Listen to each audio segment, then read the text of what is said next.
now that I think about it, actually he covered a little bit of geography too. If we didn't, if we left food on the plate, he would hit us with the standard. Do you know how many kids in Africa would love to have a plate of baked ziti?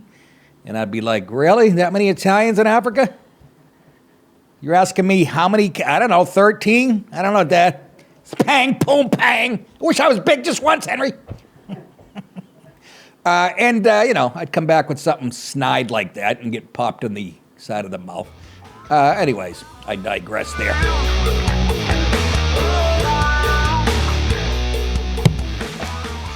In the N-word segment tonight, results of a study conducted by researchers at Harvard University found homeschoolers grow up to be young adults who are generally more well-adjusted, particularly showing characteristics of responsibility and social engagement than kids who attend public schools.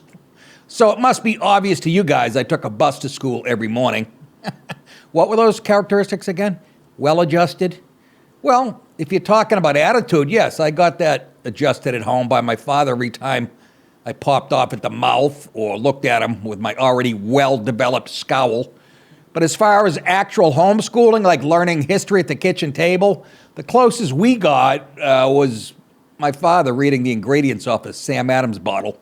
As far as responsibility, well, I almost burned down the house in 8th grade. I came home hammered, put a frozen Elio's pizza in the toaster oven, then proceeded to go downstairs to watch the Carson monologue and made it through the first 2 jokes before I passed out.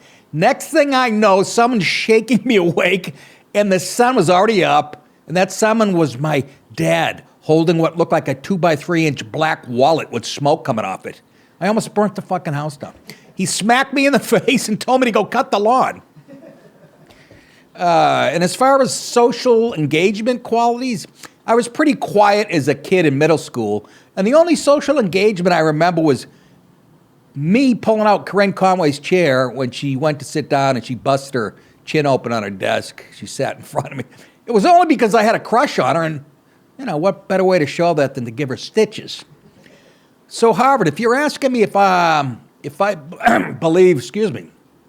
believe kids grow up to be better people if they aren't subjected to ugly feminist broads with armpit hair, Birkenstock sandals who don't douche and hate men. I'm guessing there's a correlation between those two. And are bitter in general because they weren't born male.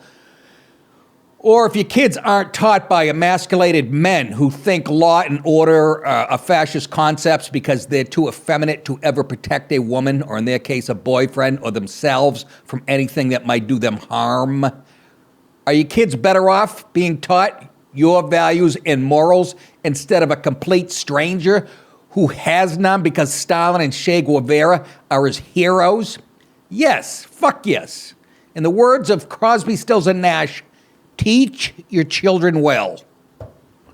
And that's the N-word for today, ladies and gentlemen. Hey, guys, watch the full episode of The Nick DiPaolo Show for free on Roku, Apple TV, Amazon Fire, Android, iPhone, Android Mobile, or on your computer for free by visiting thecomicsgym.com or downloading the Comics Gym app.